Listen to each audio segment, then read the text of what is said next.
And I'm delighted to introduce our guest speaker today, Sir Abdul Qadir Memon, who is the Consul General of Pakistan. He has more than 20 years of diplomatic experience, including as a negotiator representing Pakistan with the WTO. I think his talk is particularly timely because the Americans have just announced another $300 million cut in military aid to Pakistan.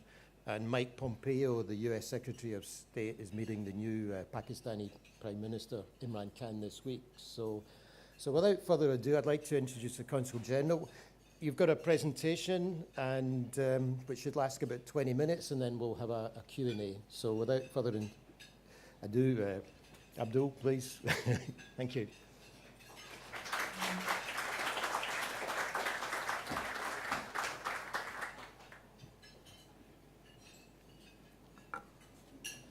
Good afternoon, everyone. I'm grateful to FCC for giving me this opportunity to speak. I'm especially grateful to Eric. He's from AFP. He's a good friend. Jody from Reuters.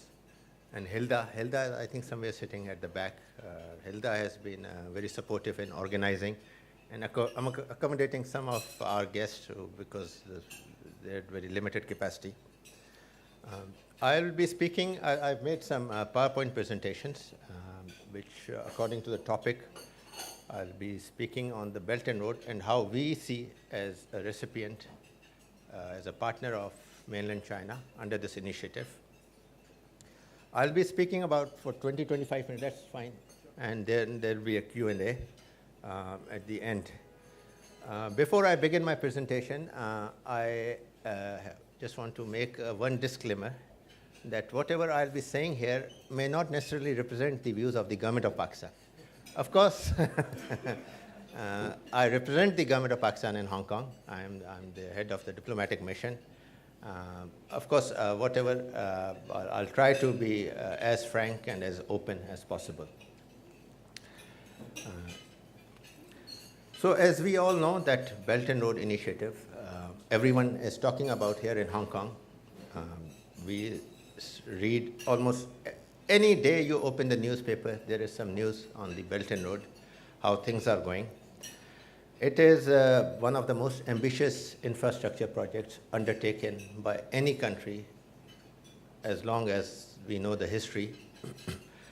A lot of people think that this is some kind of a Marshall Plan, but when we compare it with Marshall Plan, of course, there are some similarities, but there are also quite a large number of differences.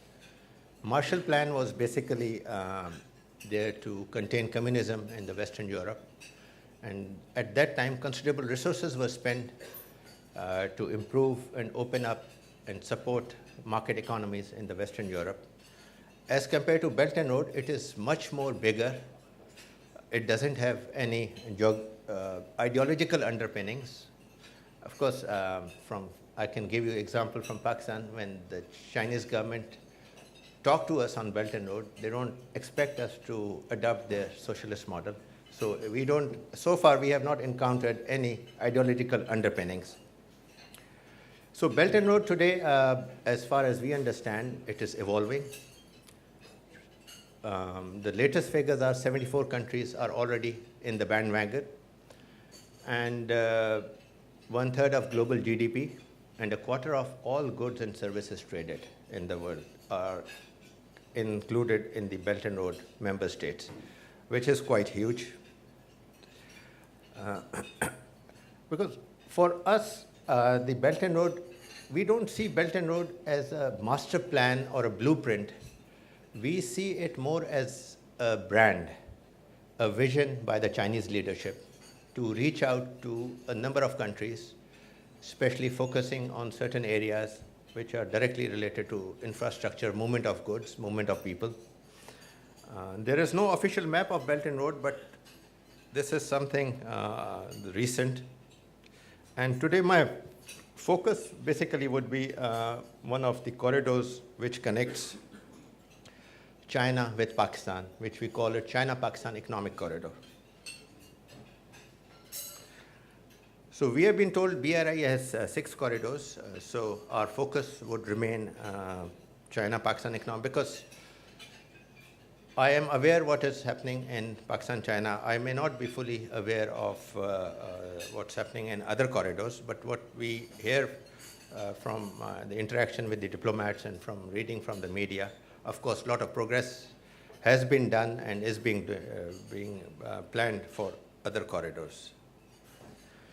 Before I proceed further, I have a small video clip just to give you a basic, it's a few minutes clip to tell you about the China-Pakistan Economic Corridor, which we believe is the flagship, and which the Chinese leadership is also projecting as the flagship of BRI.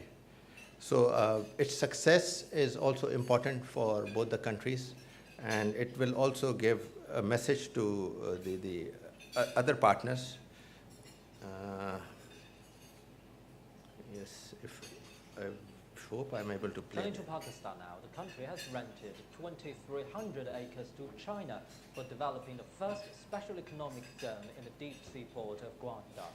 China has provided financial and technical support in the construction of the Gwadar port since March 2012 at Pakistan's request. The infrastructure construction was completed in February.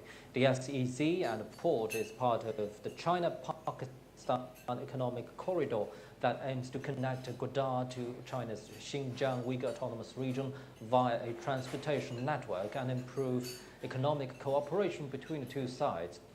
The Pakistani government has granted the SEZ priority access to resources and preferential tax policies for investors. I think this video has some problem, doesn't matter. I can.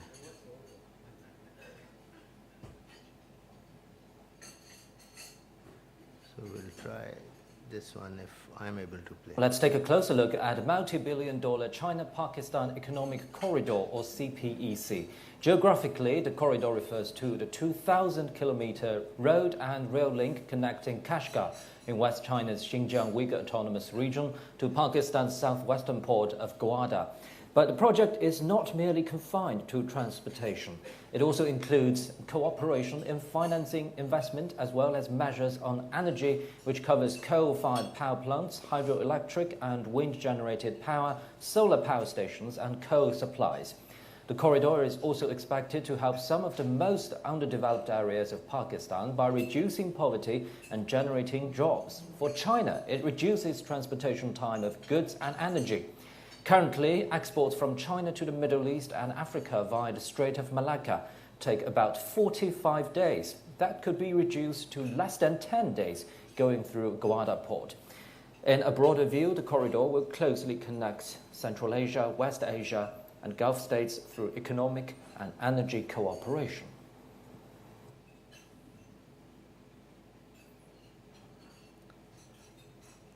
So this was just a short video to give you the brief introduction about the China-Pakistan Economic Corridor.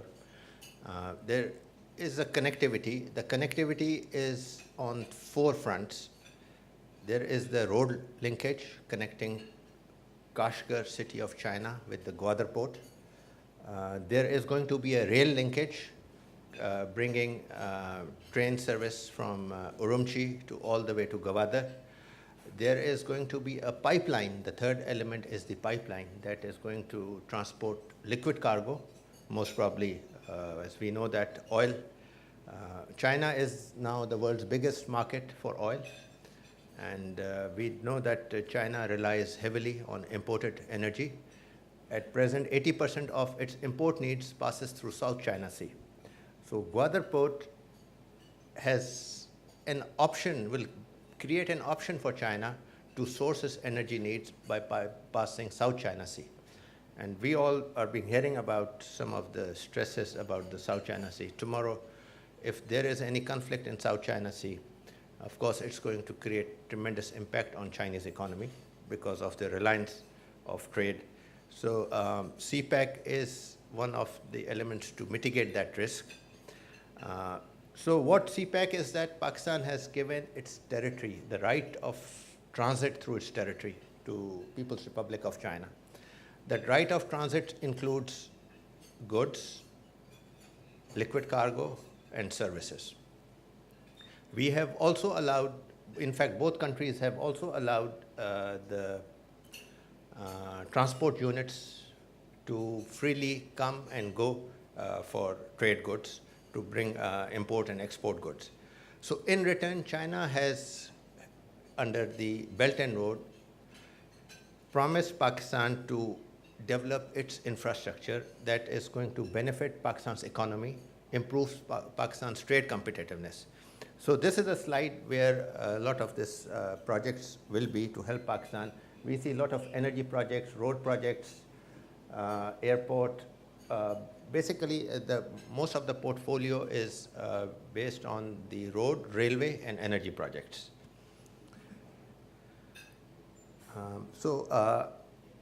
Up till now, the total commitment under Belt and Road by People's Republic of China is $62 billion US. $62 billion is quite a large amount as far as for Pakistan, because Pakistan's economy with 300 GDP. These projects will be financed, or the money will be brought into three categories. The first is the pure Chinese grants. So Chinese grants are usually going to those areas which are highly underdeveloped, which have more social return on investment than economic return of investment.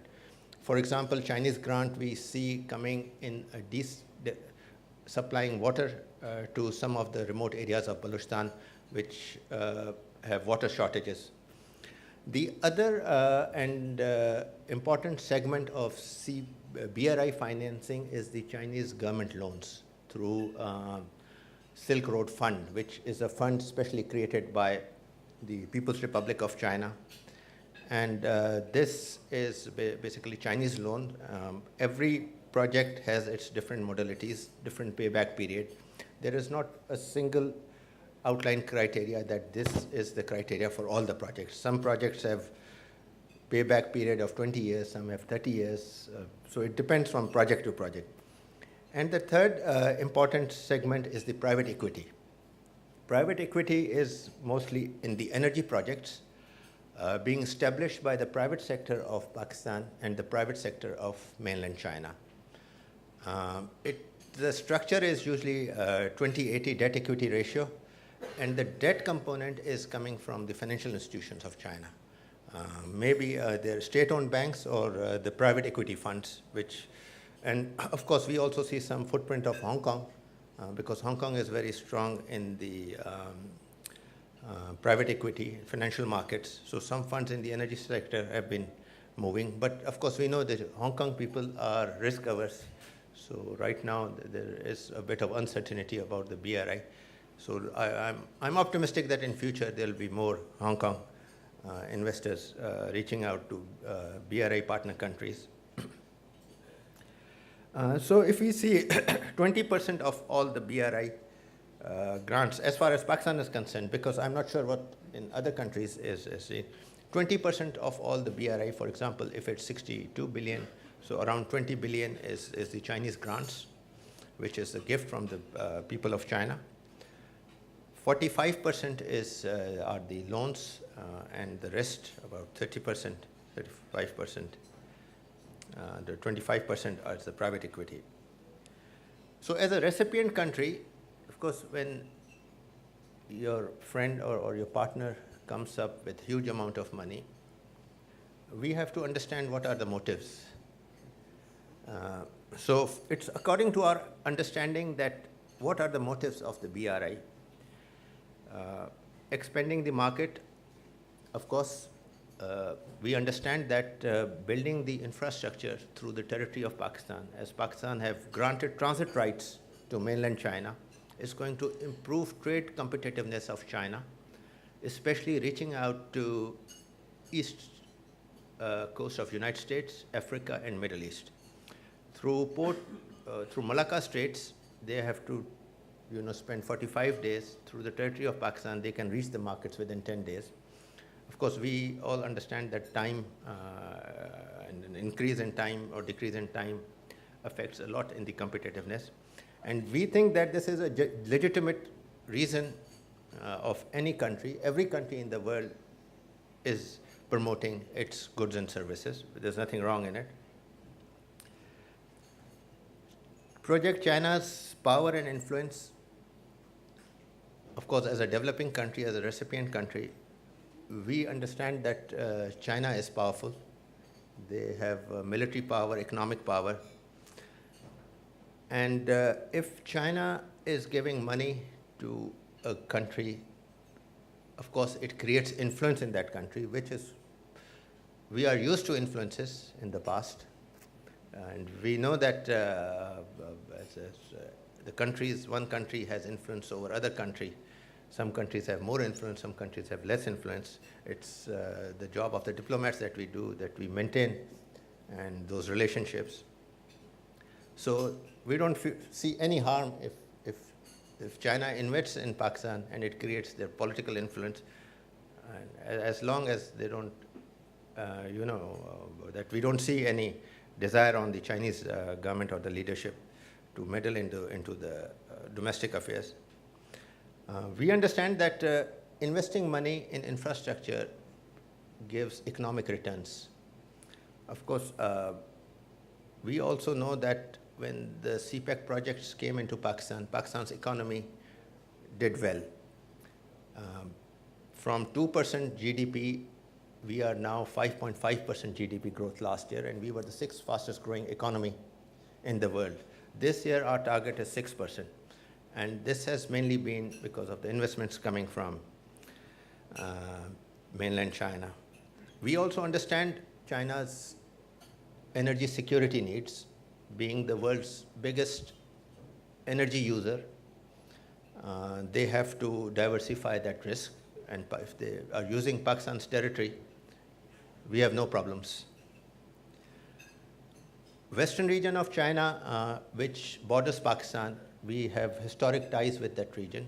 We have families divided by the border on the Pakistan side as well as Chinese side. We understand that this region is not as developed as the other regions of China, especially the Greater Bay Area, the Shenzhen, Guangzhou, Shanghai region. And we also see if China is linking this region with Pakistan's Gwadar port, it will create industrialization, development, livelihood prospects of the Western region. For us in Pakistan, we have no issues, and we welcome that. So these are what we understand about the Belt and Road. And this is what, when we talk about the Chinese leadership, the Chinese officials, this is what our conclusion is. Now, of course, Hong Kong, almost we see a BRI event every other day. Hong Kong Trade Development Council, Hong Kong government, private equity. A lot of think tanks are talking about, the media is also aggressively writing about BRI. One of the important misconceptions which, from Pakistan point of view, we find it quite amusing, is that China is bringing ready-made projects. And the impression given is that, what we say, that my way or highway. So our understanding is that it's not like that. China is not bringing ready-made projects. In fact, it is the other way around. For my country, we went to China with the proposals that we are energy deficient.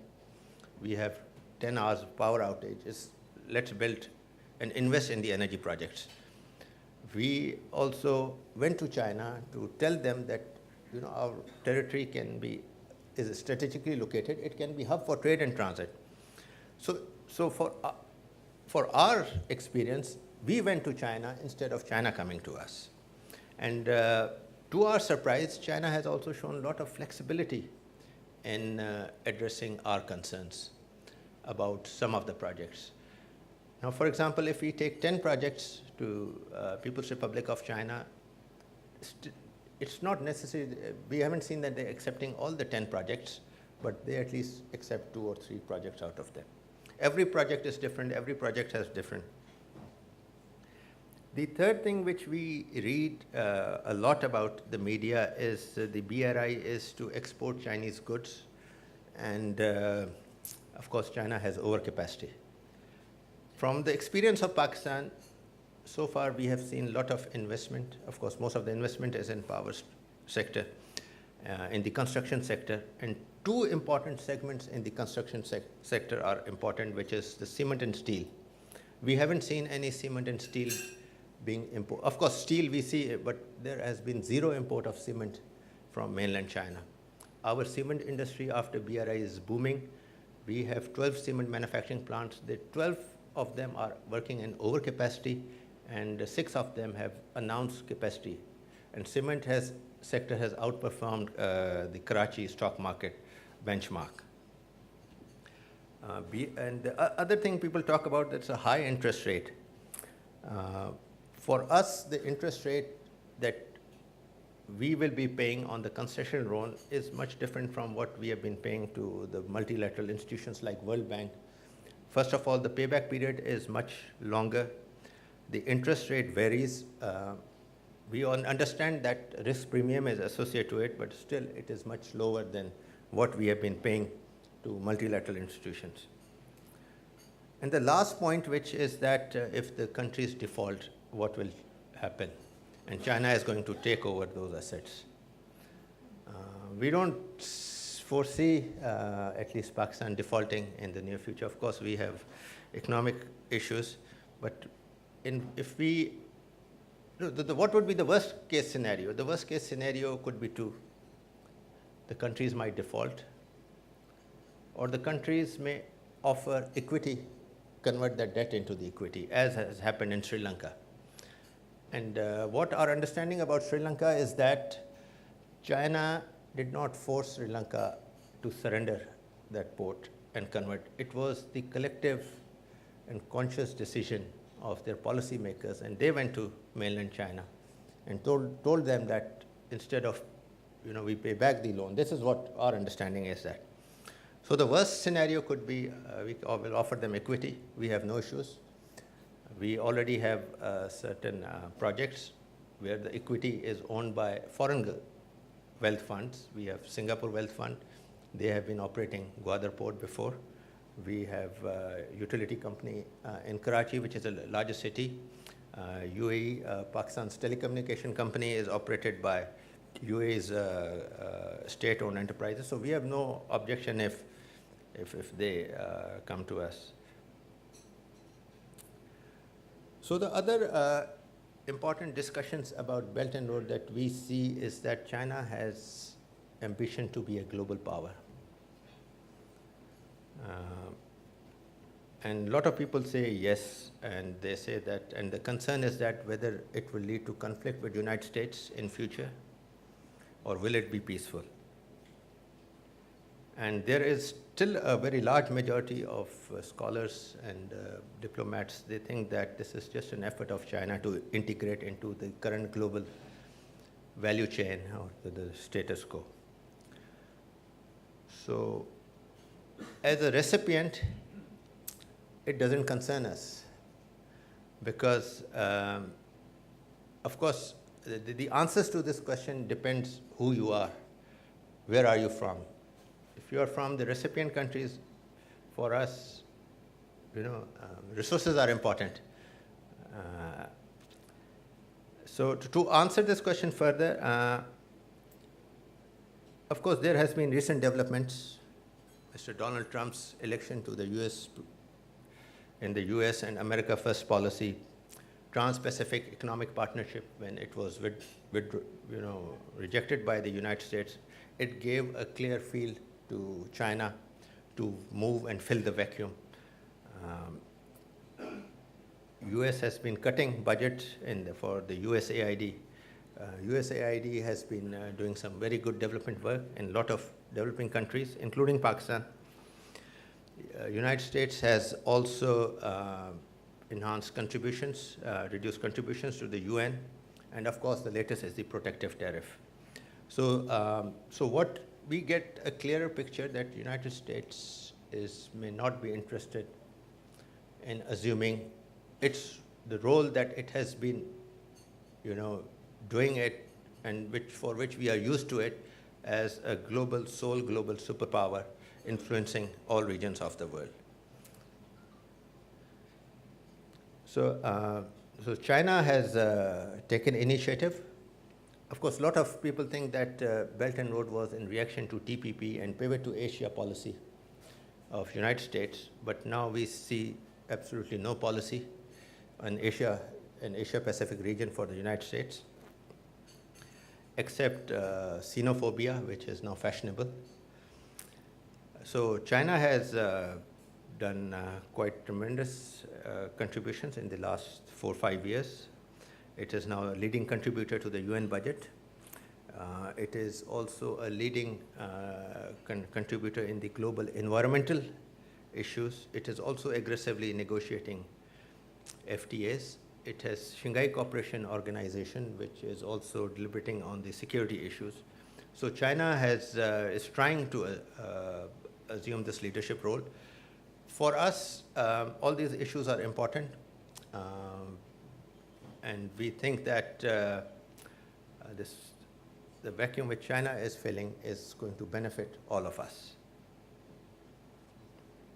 So whether all these things lead to China becoming a global power, from the developing countries' perspective, when we see a global power, we have been, closely seeing United States and USSR during the bipolar world. We have also seen the United States when we were their partners in the global war on terrorism. So the countries' possession of power, display and projection of power, and use of power. So these are the 3 important segments for any superpower. We know China possesses power. No one should doubt that. Display and projection of power. Has China been displaying and projecting its power? It's not an easy question to answer. It depends on who you are again. If China is moving its aircraft carriers in the region, we will see that it is projecting its power. We don't see China's aircraft carriers somewhere near our territory, so we are not concerned. Building roads and bridges and airports and power stations, is it projection of power? I personally think it's not projection, it's more economic cooperation. Use of power, we have seen the superpowers using power against other states, against weaker states. Of course, China, we don't foresee using power. So from the developing countries' point of view, when we deal with the global powers, we have experienced 3 types of positions. One, when the global power, they talk to us from the position of economic and military strength. The second situation that we have been encountering, especially after the fall of USSR, is the position of high moral standing. And the third is the position of economic, military, and moral standing. The first one, the position of economic and military strength, is okay with us. We understand there's inequality. The countries are powerful. They have economic wealth. They have military might. We are ready to deal with it. We don't like when the countries talk to us from the high moral standing. Second and third, we have strong objections to it. When the US president tweets that Pakistan is dishonest, it doesn't leave much space for the diplomats to sit down and talk. So that is a problem. And our experience with China is that they have not yet dealt with us from a high moral standing point of view. Of course, military economic strength, we understand. We are not sure if China is going to continue like this. And I think this is one of the successes of China, that they have been able to reach out to such large number of countries. So in Pakistan, of course, Belt and Road is initiative. We have this history of colonialism, imperialism. Eric, do you want when I'll stop? Yeah, because I'll conclude with this slide. East India Company, of course, in the history, every child in Pakistan is taught how East India Company robbed us. influx of Chinese population. We have seen, of course, where the Chinese projects are coming, Chinese workers are coming. There are also concerns, because this is concern not only in Pakistan, every other country, about the competition of the domestic industry. When no country in the world is able to compete in the manufacturing goods with China. There's the issue of debt burden, which is, you will all be surprised that this is not the concern of Pakistan right now, on the Cpec at least, on the Belt and Road. Corruption, of course, we understand the present Chinese leadership and their stance on corruption. They have been very vocal, and they are pursuing a zero tolerance policy. And in some of the BRI member countries, there have been, the institutions are not strong enough, the public officials are not paid well enough. So there has been, there may be corruption, but Chinese leadership is very, very vocal about it and very, very strict about it. So from the Pakistan point of view, of course, we haven't heard about, of course, the corruption issues are not only coming from this Chinese, because there are other projects funded by World Bank, Asian Development Bank. The contractors also complained about this. So with this, I would like to show last slide, which, yes. So this is the Global Perception Survey, which is a survey conducted by Pew Research Organization, US-based. It produces this regular survey. And the public perception survey of mainland China in Pakistan is 82.2%, 82%, which is highest for China in any other country. And one important thing emerging from this survey is that wherever the Chinese government have went for BRI, the perception of Chinese have increased in those surveys.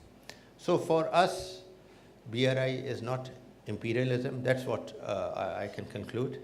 It's an economic cooperation for the time being. Of course, future, we don't know, but we are hopeful that this economic partnership, it's a win-win situation for all of us, and it will not only lead to development in my country, but in the region. It will usher into an era of peace and stability. Of course, we understand that cause of terrorism, insecurity is also economic deprivation, and this project is going to reduce that deprivation considerably. Thank you very much for your patience, for your understanding. Thank you very much. So if you don't mind standing there, we've got about another 15 minutes, so I'll throw it open to questions. And if you can please give your name, and if you do work for, represent a company, please give the company as well. I think you were first up. Yep. Hi, I'm To Han Shi, a freelance journalist. I have two related questions. One is, the Indian government is very concerned about the China-Pakistan economic corridor because it goes through Kashmir, the disputed territory. Why don't China and Pakistan arrange the corridor in a way that it doesn't go through sensitive territories so as not to offend India? My second question is, it seems that the Indian Prime Minister Modi is now getting more friendly with the Chinese President Xi Jinping and they're resolving their border issues. Can you comment on how this will affect Pakistan? Your first question is the concern raised by India. There are quite hostile statements by the Indian leadership against Pakistan and China on the BRI. And Pakistan is not the only exception. India has objection with Sri Lanka on the BRI projects. India has objection with Maldives on the BRI projects. India has objections with Nepal on BRI projects. India has objection with Bhutan on BRI projects. Of course, for us, the relationship, I can only talk about India, Pakistan, and India's objection. So if we see the Belt and Road corridor, it was not the corridor that has been built after 2013 when the BRI. So BRI actually upgraded that infrastructure. That road was already there. It was in 1970s built by the Chinese government through a grant to Pakistan. At that time, no one had objections to it. And suddenly, the Indian leadership realizes, and the government of Pakistan is willing to address India's concern on BRI, and they want India to discuss all the issues with Pakistan, including BRI. So far, they have not approached directly to Pakistan to start discussions on this corridor. I am not sure if they have talked to People's Republic of China. But if India has objections, we'll welcome them, which is what the official position of the government of Pakistan is. They are welcome to discuss, but the problem is they have problem with everyone. So when you have problem with everyone, no one gives a damn.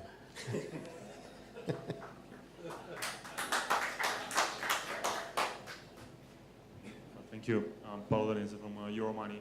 On the question of China's power projection, obviously in Sri Lanka, what happened with the port was the idea of having kind of a military personnel in the country. Do you see that as a natural extension of what China is offering Pakistan at the moment? Is that part of the package? Thank you. Yes, Sri Lanka this port got quite a lot of publicity in international media, and it was portrayed that China forced Sri Lanka to surrender the operations of that port. But it was, as I mentioned, a collective decision and wisdom of their policymakers. And they offered that as an equity, to convert that debt into the equity. And Chinese accepted it. We all know that Belt and Road will have it's a huge project. All the projects will not succeed. Of course, a lot of bankers are sitting here. All the banks carry a portfolio of non-performing loans, of toxic assets. 100% success rate, I don't think that the Chinese expect or the Pakistanis expect. Right now, of course, there has not been a discussion on what will happen. What our negotiations with Chinese government is that they have been quite flexible on the terms and conditions.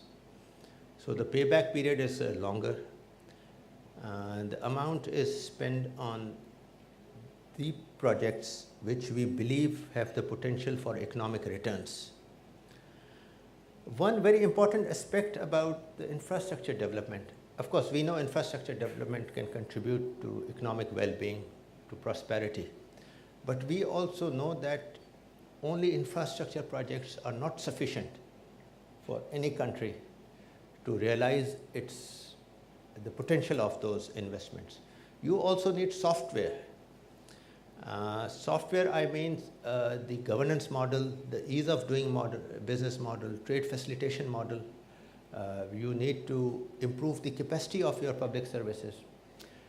This, I believe, is a good opportunity for United States and European Union to complement Belt and Road, where China could focus on the partner countries on the infrastructure, and the other developing partners can help those countries on governance, rule of law, ease of doing business things.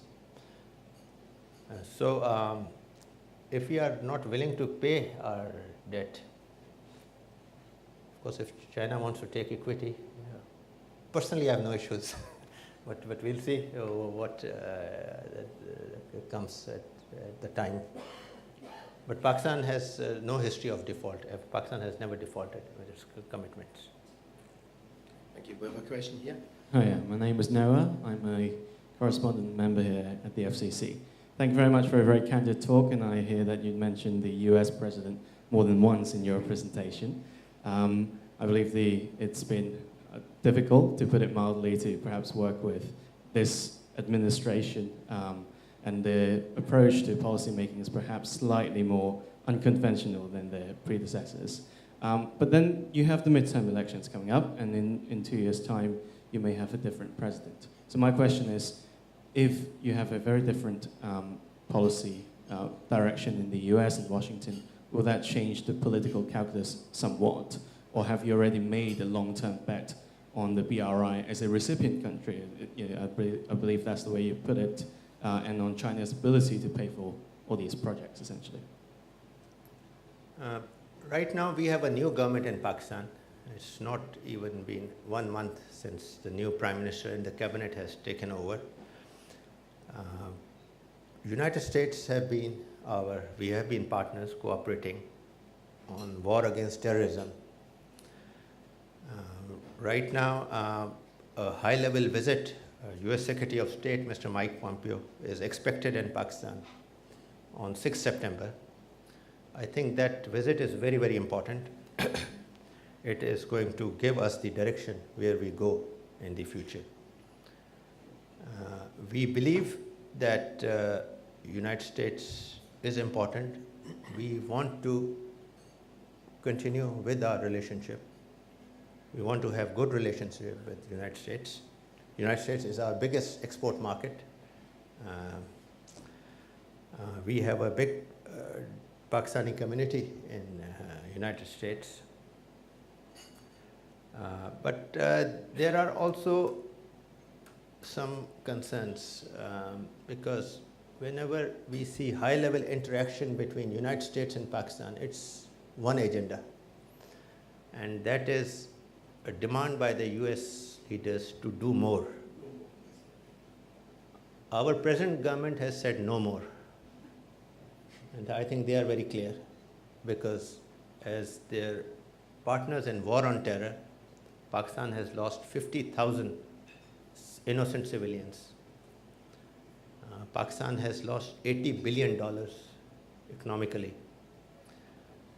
And our Prime Minister, in his first statement, has said that we will be partners of United States in peace, not in war. We believe that United States wants to blame Pakistan for its defeat in Afghanistan. Pakistan neither has the capacity, nor the resources, nor the will to defeat a country like the United States.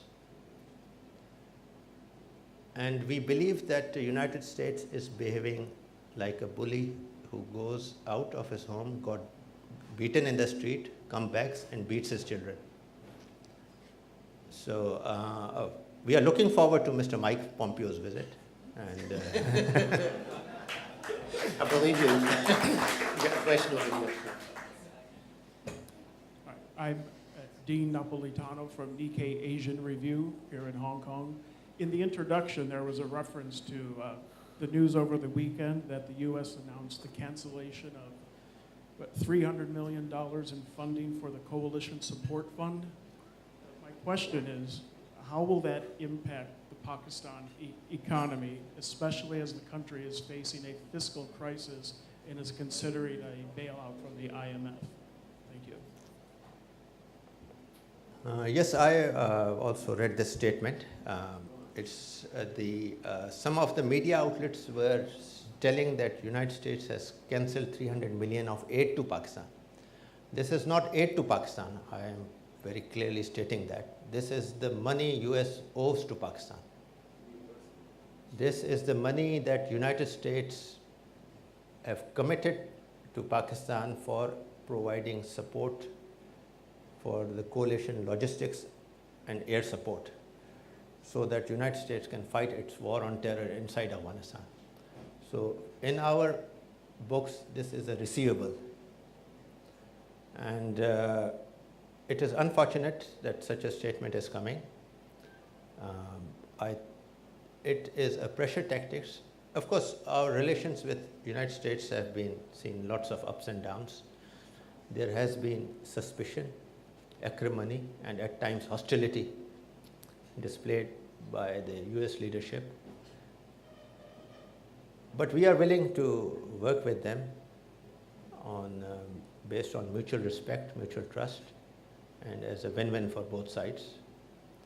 And of course, when Mr. Mike Pompeo would come, let's see what he has to say. And I think we've got time for one last, maybe Yes. two last questions. Okay, one Okay. here and then one in the veranda. Okay. I'm David Tweed from Bloomberg.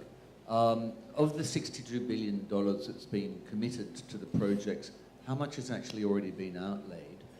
And could you bring us up to date with the discussion that's taking place amongst the new government about looking at some of the loans that have been made, which I believe some members of the new government have said give extraordinary perks to some of the Chinese businesses who've been involved in those new loans? And is there a risk that this discussion that's taking place could cause a backlash that might slow down the execution of the entire corridor?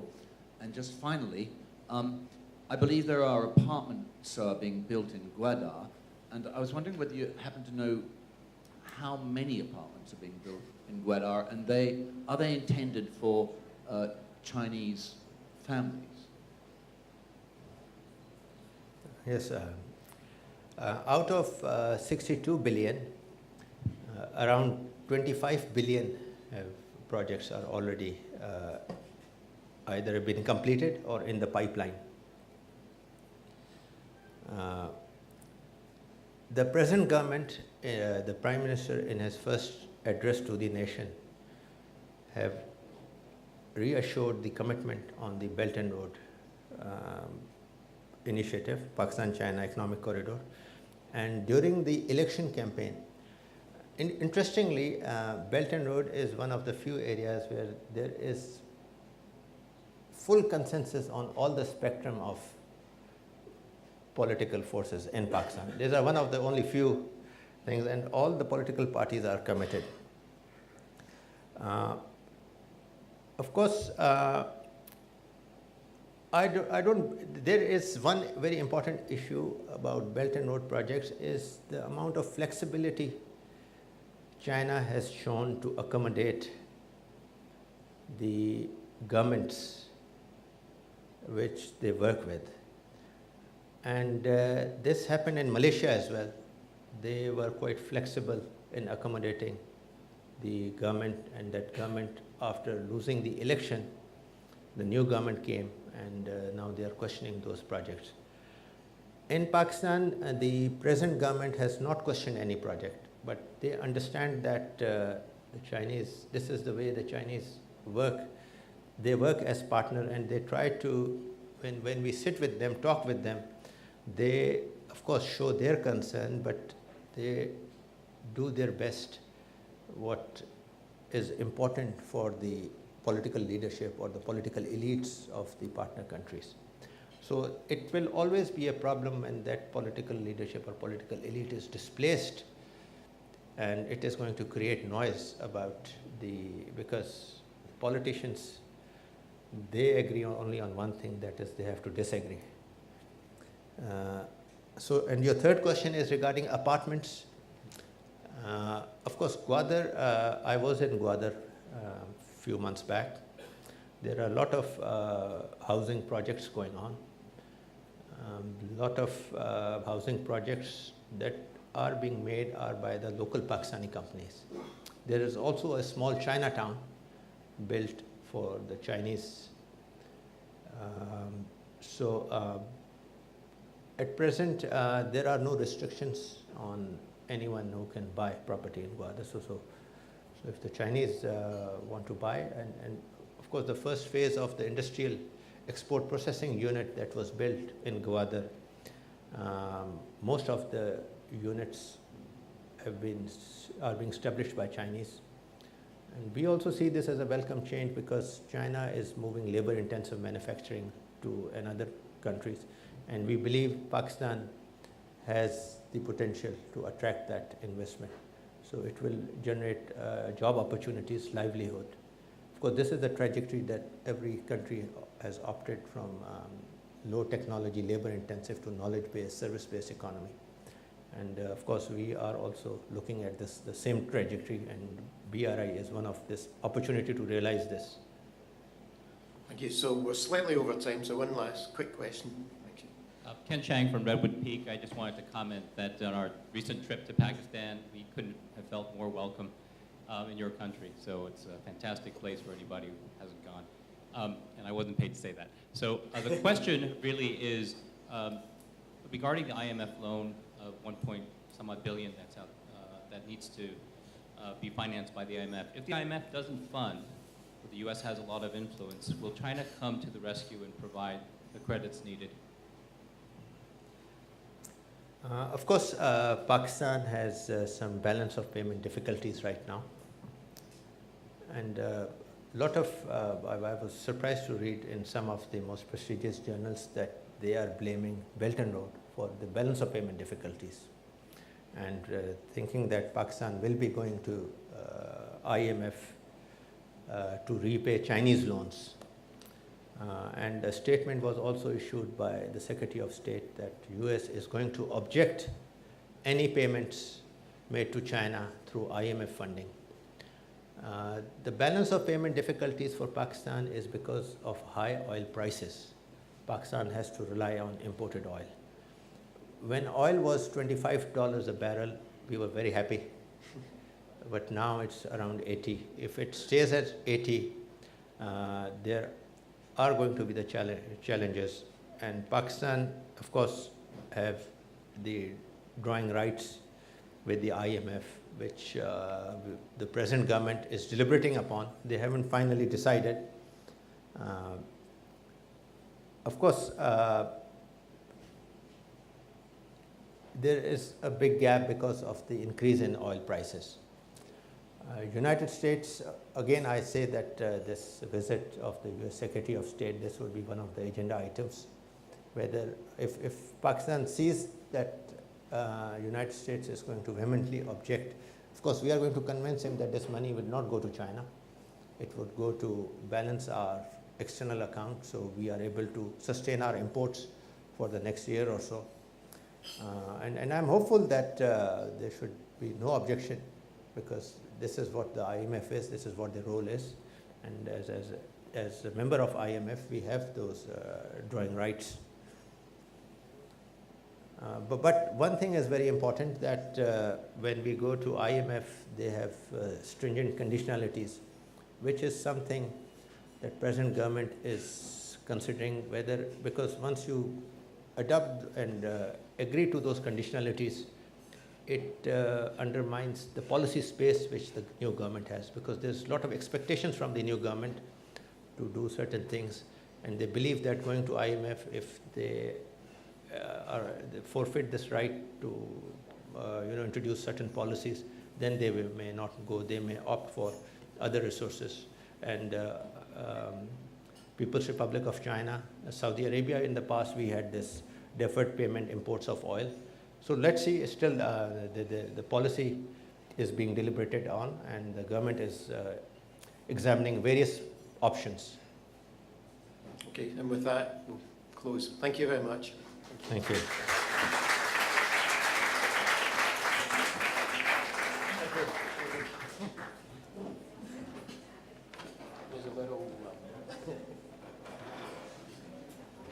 Usually give it.